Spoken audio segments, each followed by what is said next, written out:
એક એવો દેશ કે જ્યાં રણની રેતીમાં હજારો વર્ષોની કથાઓ જોડાયેલી છે, કે જ્યાં સૂર્યાસ્તની લાલીમા વચ્ચે ઊંટોની કતારો આજે પણ ગૌરવની સાથે ચાલે છે, અને જ્યાં પરંપરા અને આધુનિકતા એકબીજાને હાથ મિલાવે છે.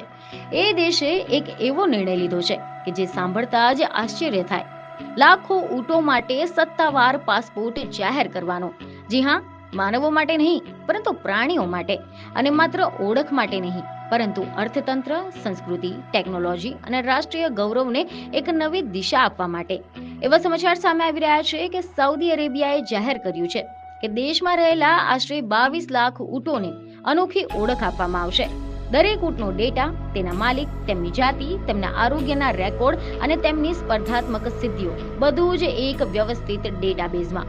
આ માત્ર એક દસ્તાવેજ નથી, આ એક સંદેશ છે કે રણના જહાજો હવે ડિજિટલ યુગમાં પ્રવેશી ગયા છે. લીલા રંગનો પાસપોર્ટ, રાજચિહ્ન અને સોનેરી ઊંટની મોહર. આ દસ્તાવેજ પ્રતીક છે પરંપરાની સન્માન સાથે પ્રગતિની દિશામાં આગળ વધવાનો.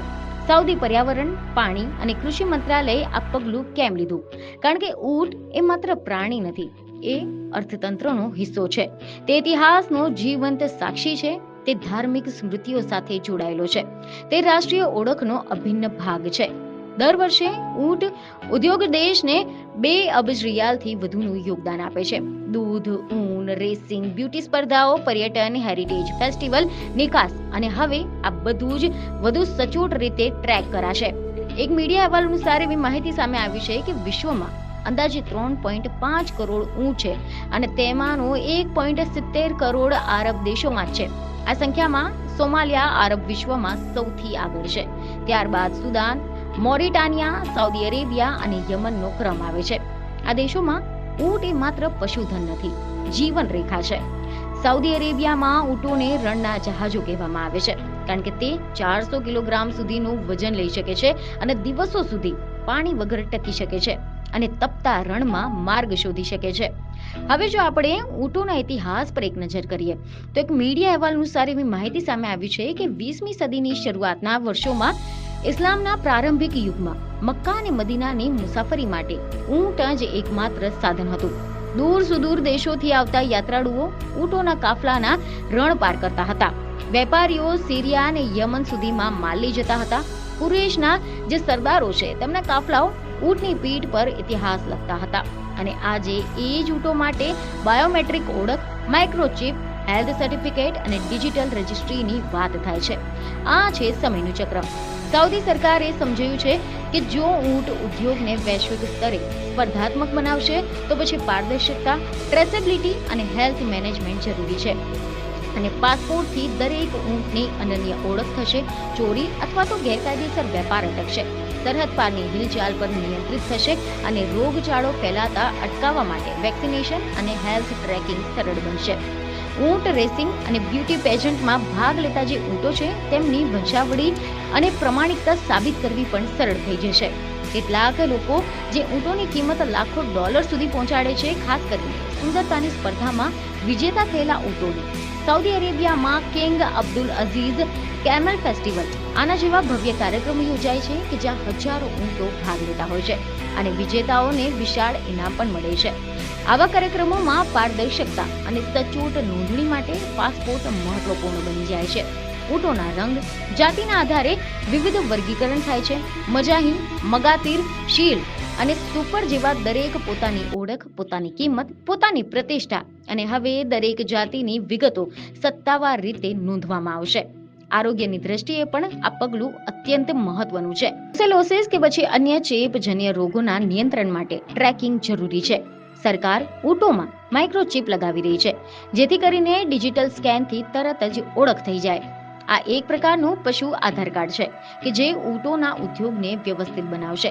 ઇતિહાસ પર એક નજર કરીએ તો એવા અહેવાલ છે કે સાઉદી અરેબિયામાં પથ્થર પર કોતરાયેલા ઊંટના શિલ્પો 7 થી 8,000 વર્ષ જૂના હોવાનું સંશોધન સૂચવે છે. ગીઝાના પિરામિડ કરતાં પણ જૂના. એ સમયનો સાઉદી પ્રદેશ આજે જેવા સૂકા રણનો ન હતો, પરંતુ લીલા મેદાનો અને તળાવ ધરાવતો વિસ્તાર હતો. આ શિલ્પો કદાચ પ્રાચીન જાતિ માટે મિલન સ્થળ અથવા તો ધાર્મિક પ્રતીક રહ્યો હશે. આ દર્શાવે છે કે ઊંટનો સંબંધ માનવની સાથે કેટલો પ્રાચીન છે. એવા પણ રિપોર્ટ છે કે ઇસ્લામના પયગંબર હઝરત મોહમ્મદ પાસે કસવા નામનું ઊંટ હતું, જે ઇતિહાસમાં ઉલ્લેખિત છે. આધુનિક સાઉદીના સ્થાપક કિંગ અબ્દુલ અઝીઝ પાસે અલ રમાત નામનું ઊંટનું ટોળું હતું. આજના નેતાઓ પણ ઊંટ પ્રત્યે પ્રેમ દર્શાવે છે, એટલે જ જ્યારે સરકાર ઊંટ પાસે ઊંટની માટે પાસપોર્ટ જાહેર કરી રહ્યું છે, તે માત્ર વ્યવહારુ પગલું નથી, તે સાંસ્કૃતિક ઘોષણા છે. વિઝન 2030 હેઠળ સાઉદી અરેબિયા તેલ પરથી નિર્ભરતા ઘટાડીને નવા ક્ષેત્રોમાં આવક વધારવા માંગે છે.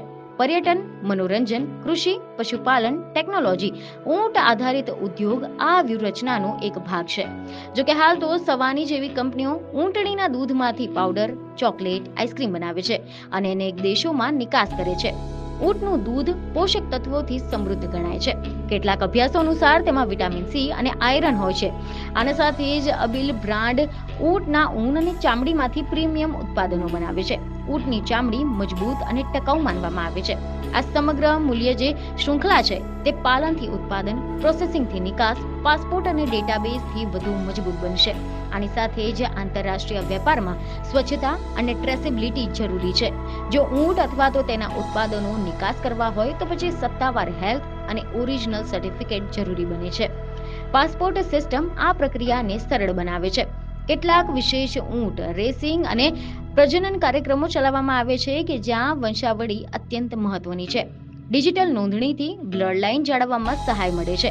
આની સાથે જ ગેરકાયદેસર ડોપિંગ રોકવા પણ આરોગ્ય રેકોર્ડ મહત્વપૂર્ણ છે. પર્યાવરણની દ્રષ્ટિએ ઊંટ અને અન્ય પશુઓની સરખામણીએ કઠિન પરિસ્થિતિમાં ઓછા પાણીથી જીવી શકે છે, એટલે કે સૂકા પ્રદેશોમાં પણ તે ટકાઉ પશુપાલનનું પ્રતીક છે. સરકાર રણ પ્રદેશોમાં ટકાઉ વિકાસ માટે ઊંટ ઉદ્યોગને પ્રોત્સાહન આપે છે. સાઉદીના રાષ્ટ્રીય તહેવારો, સાંસ્કૃતિક મેળા અને ઐતિહાસિક પ્રદર્શન ઊંટ વિના અધૂરા છે. પર્યટકો માટે ઊંટની સવારી અને રણ સફારી આકર્ષણ હોય છે અને હવે દરેક ઊંટની નોંધણી હોવાથી પર્યટન ક્ષેત્રમાં સલામતી અને વિશ્વસનીયતા વધશે. આ પગલાંથી ઊંટના માલિકોને સબસિડી, વીમા, આરોગ્ય સેવાઓ પહોંચાડવામાં પણ સરળતા રહેશે. સરકાર પાસે ચોક્કસ આંકડા હશે, કેટલા ઊંટ કયા વિસ્તારમાં, કઈ જાતિ અને તેના આધારે નીતિ ઘડી શકાશે. ડેટા આધુનિક અર્થતંત્રની ચાવી છે અને હવે રણનું પ્રાણી પણ ડેટા યુગમાં ભાગ બની ગયો છે. આ નિર્ણય વિશ્વનું ધ્યાન ખેંચી રહ્યું છે, કારણ કે કદાચ પહેલીવાર આટલા મોટા પ્રમાણમાં ઊંટોનો સત્તાવાર પાસપોર્ટ આપવામાં આવી રહ્યા છે. પરંતુ સાઉદી માટે સ્વાભાવિક છે, કારણ કે જ્યાં ઊંટ રાષ્ટ્રીય પ્રતીકનો એક ભાગ હોય ત્યાં તેમની ઓળખને સન્માન આપવું અનિવાર્ય છે. એક તરફ ભવિષ્યના સ્માર્ટ શહેરો, નિયોમ જેવી મેગા પ્રોજેક્ટ, આર્ટિફિશિયલ ઇન્ટેલિજન્સ અને ગ્લોબલ ઇન્વેસ્ટમેન્ટ, તો બીજી તરફ ઊંટ માટે લીલો પાસપોર્ટ. આના વિરુદ્ધમાં લાગતી બાબતો વાસ્તવમાં એક જ દિશામાં કામ કરી રહી છે, પરંપરા અને પ્રગતિની સાથે. જ્યારે રણમાં સૂર્ય ઉગે છે અને ઊંટોની કતાર આગળ વધે છે, ત્યારે હવે તેમના ગળામાં માત્ર ઘંટડી નહીં પરંતુ ડિજિટલ ઓળખનો ગૌરવ પણ હશે. આ છે એક દેશની કહાની કે જે પોતાના મૂળોને ભૂલ્યા વગર ભવિષ્યને સ્વીકારી રહ્યા છે. ઊંટનો પાસપોર્ટ એ માત્ર કોઈ કાગળ નથી, તે ઇતિહાસ, અર્થતંત્ર, સંસ્કૃતિ અને ટેકનોલોજીનો સંગમ છે અને કદાચ વિશ્વ માટે એક સંદેશ કે જ્યાં વિકાસનો અર્થ એ માત્ર બનાવવાનો નથી, પરંતુ જે જૂનું છે તેને નવી ઓળખ આપવાનો પણ છે. સાઉદી અરેબિયાનો આ નિર્ણય બતાવે છે કે રણના જહાજો હવે વૈશ્વિક મંચ પર તેમની નવી સફર શરૂ કરી રહ્યા છે. ઓળખની સાથે, ગૌરવની સાથે અને ભવિષ્યની દિશામાં મક્કમ પગલાંની સાથે આગળ વધી રહ્યા છે. તો આશા છે કે આ માહિતી તમને મહત્વની લાગી હશે, જેથી અમારા વિડીયોને લાઈક અને શેર જરૂરથી કરજો.